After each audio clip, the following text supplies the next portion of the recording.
আজকে আমরা শিখব ক্লোজ। আচ্ছা, ক্লোজ কি?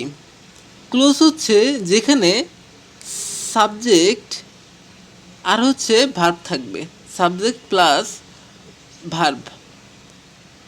আচ্ছা, এখন এই যে সাবজেক্ট এবং ভার্ব থাকবে, এখানে আসলে ভার্বটা থাকবে অবশ্যই ফাইনিট ভার্ব। ফাইনিট মানে হচ্ছে যে ভার্ব অর্থ সম্পাদন করতে পারে। তার মানে একটা বাক্যে যদি সাবজেক্ট এবং ভার্ব থাকে তাকে আমরা বলবো ক্লোজ। এখন ক্লোজকে তিন ভাগে ভাগ করা যায়। তিন ভাগে ভাগ করা যায়। এক নম্বর হচ্ছে প্রিন্সিপাল। প্রিন্সিপাল প্রিন্সিপাল এটার আরেকটা নাম হচ্ছে ইন্ডিপেন্ডেন্ট, মানে হচ্ছে কি কারো অধীন না। ইনডিপেন্ডেন্ট। ডিপেন্ডেন্ট অর্থ হচ্ছে পরাধীন, আর ইন্ডিপেন্ডেন্ট অর্থ হচ্ছে স্বাধীন। স্বাধীন। আচ্ছা, দুই নম্বর হচ্ছে সাবঅর্ডিনেট। সাবঅর্ডিনেট। সাবঅর্ডিনেট আচ্ছা, সাবঅর্ডিনেট মানে হচ্ছে ডিপেন্ডেন্ট। ডিপেন্ডেন্ট মানে হচ্ছে অন্যের অধীন, পরাধীন। পরাধীন বা নির্ভরশীল। আচ্ছা, আরেকটা হচ্ছে কোঅর্ডিনেট। কোঅর্ডিনেট। আচ্ছা, এখন আমরা তিন ধরনের ক্লোজ দেখলাম, একটা হচ্ছে প্রিন্সিপাল, সাবঅর্ডিনেট, কোঅর্ডিনেট। আচ্ছা, আমরা প্রথমে হচ্ছে প্রিন্সিপাল ক্লোজের উদাহরণ শিখব। প্রিন্সিপালের উদাহরণ যেমন হচ্ছে I have a cow. I have a cow which is black. হলো HICH, হুইচ ইজ ব্ল্যাক। আচ্ছা, এইখানে কনজাংশন কোথায়? আগে কনজাংশনটা বাছাই করতে হবে। কনজাংশন আছে এই হুইচ, ঠিক না? কনজাংশনটা বাদে আমরা মনে রাখতে হবে প্রিন্সিপাল ক্লোজের আগে কোনো কনজাংশন থাকতে পারবে না। তার মানে আই হ্যাভ এ কাউ এইটুক বাক্যের আগে কোনো কনজাংশন নাই, তার মানে এইটাই হচ্ছে প্রিন্সিপাল ক্লোজ। আচ্ছা, এরপর আমরা উদাহরণ দেখব হচ্ছে সাবঅর্ডিনেট ক্লোজ কি। তাহলে প্রিন্সিপাল ক্লোজ কি? যে ক্লোজের আগে কোনো কনজাংশন থাকতে পারবে না। সাবঅর্ডিনেট ক্লোজ হচ্ছে পরাধীন। একটা উদাহরণ দেখি, এই একই উদাহরণ দিয়ে আমরা দুইটা পাবো। যেমন I have a cow. I have a cow which is black. Is black. আচ্ছা, এইখানে কনজাংশন আছে কার? এই হুইচ ইজ ব্ল্যাক। তার মানে এই যে কনজাংশন আছে তার মানে ও হচ্ছে পরাধীন। তার মানে যে বাক্যের আগে কনজাংশন যুক্ত থাকে তাকে বলা হবে হচ্ছে সাবঅর্ডিনেট ক্লোজ বা পরাধীন বাক্য। আচ্ছা, এরপর আমরা জানবো হচ্ছে কোঅর্ডিনেট। কোঅর্ডিনেট মানে হচ্ছে আমরা কম্পাউন্ড সেন্টেন্স চিনি যে কি কি থাকে, অ্যান্ড, বাট, অর, তারপর হচ্ছে ইয়েট, এই তিনটেই বেশিরভাগ থাকে। তারপর হচ্ছে not only, but also, yet, so, else ইত্যাদি কনজাংশন থাকলে তাকে আমরা বলবো হচ্ছে coordinate conjunction close. Coordinate close. যেমন আমি একটু উদাহরণ লিখি, he is poor. He is poor but honest. এখন এই যে হি ইজ পুয়ার এখানে বাট দ্বারা যুক্ত হয়েছে। এই আমরা এই কম্পাউন্ডের কোনো কনজাংশন দেখতে পাই, তার মানে অটোমেটিক এই বাক্যটা হবে কোঅর্ডিনেট ক্লোজ। তখন আর প্রিন্সিপাল এবং সাবঅর্ডিনেটের মধ্যে যাবে না যদি এরকম থাকে and, but, or, yet, so, otherwise, else, not only, but also. তার মানে এটা হচ্ছে কোঅর্ডিনেট কনজাংশন। এইটা হচ্ছে কোঅর্ডিনেট, এইটারই একটা অংশ হচ্ছে এইটা coordinate conjunction. He is poor but honest. এখন আমরা আরও কিছু দেখব যে কিভাবে আমরা তো তিন পদের কনজাংশন পাইছি। একটা হচ্ছে প্রিন্সিপাল, সাবঅর্ডিনেট, আর একটা হচ্ছে কোঅর্ডিনেট। সাবঅর্ডিনেট যে কনজাংশনটা, সাবঅর্ডিনেট, অর্ডিনেট, আচ্ছা মনে রাখতে হবে সাবঅর্ডিনেট কনজাংশনটাকে তিনটা ভাগে ভাগ করা হয়েছে। আচ্ছা, প্রথম ভাগটা হচ্ছে আমরা কনজাংশন সরি ক্লোজ। সাবঅর্ডিনেট ক্লোজকে তিন ভাগে ভাগ করা হয়েছে। প্রথমটা হচ্ছে noun clause, CLAUSE। Noun clause, এরপরে হচ্ছে adjective clause,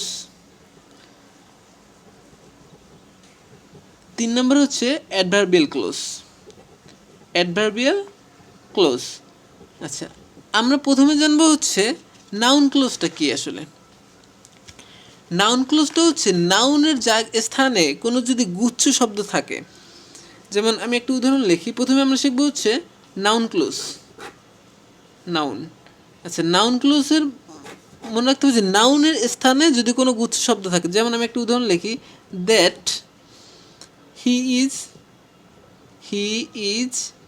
guilty. Guilty is beyond doubt. Is beyond doubt. That he is guilty is beyond doubt. এখানে সাবঅর্ডিনেট ক্লোজ কোনটা? এইটা। আচ্ছা, এখন মনে রাখতে এইটা আসলে কার জায়গায় বসছে। আমরা জানি যে এই যে ভার্বের আগে সর্বদা হচ্ছে নাউনের স্থান, তার মানে এইটা নাউনের জায়গায় বসছে, তার মানে এটা হচ্ছে নাউন ক্লোজ। এরপর আমরা আরেকটা দেখি উদাহরণ, I know that he is right. He is right. আচ্ছা, এখানে সাবঅর্ডিনেট ক্লোজ কোনটা? এইটা। আচ্ছা, এটা এখন কি close? Noun clause, adjective clause নাকি অ্যাডভার্বিয়াল ক্লোজ? আমরা জানি যে নো এর পরে সর্বদা নাউন বসে, অথবা কি এর উত্তরে নাউন। কি এর উত্তরে নাউন বসে। যেমন আই নো, আমি জানি। কি জানি? That he is right. তার মানে এই যে ক্লোজ শব্দগুচ্ছটাকে, এটাকে আমরা নাউন বলবো না, বলবো হচ্ছে নাউন ক্লোজ। এরপর আর কোথায় কোথায় নাউন বসে, যেমন আমরা জানি যে প্রিপোজিশনের পরে নাউন বসে। উদাহরণ লিখি, there is much. There is much truth.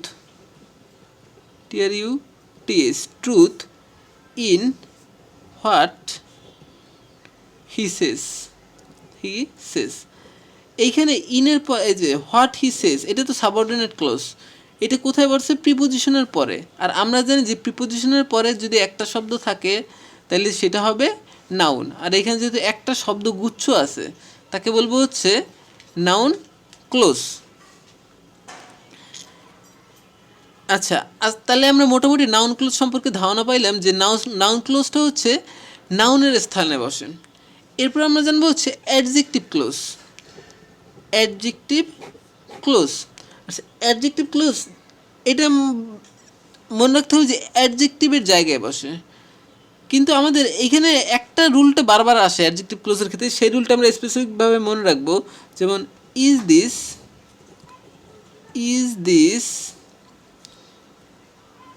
Pen. Is this the pen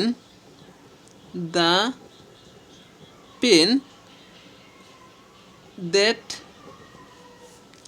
I give you।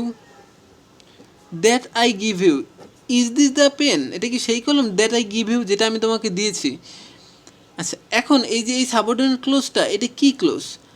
Adjective ক্লোজের ক্ষেত্রে আমাদের সবচেয়ে গুরুত্বপূর্ণ যেটা, সেটা মনে রাখতে হবে যে আর্টিকেল, যে কোনো একটা আর্টিকেলের পরে যদি নাউন থাকে, আর্টিকেলের পরে নাউন থাকলে তারপরে যদি কোনো শব্দগুচ্ছ থাকে, তাকে আমরা বলবো অ্যাডজেক্টিভ ক্লোজ। ওকে, তার মানে যে কোনো আর্টিকেল, এখানে এ অ্যান বা দা, যে কোনো একটা আর্টিকেলের পরে যদি কোনো নাউন থাকে, এরপরে যদি কোনো শব্দগুচ্ছ থাকে, তাহলে আমরা তাকে বলবো অ্যাডজেক্টিভ ক্লোজ। এখন আমরা জানবো হচ্ছে অ্যাডভার্বিয়াল ক্লোজ সম্পর্কে। Adverbial close. আচ্ছা, অ্যাডভার্বিয়াল ক্লোজ জানার জন্য আমাদের একটা জিনিস মনে রাখতে হবে যে অ্যাডভার্ব যেখানে যেখানে বসে সেখানে হবে হচ্ছে অ্যাডভার্বিয়াল ক্লোজ। আমি একটা বাক্য লিখি, যেমন উই শ্যাল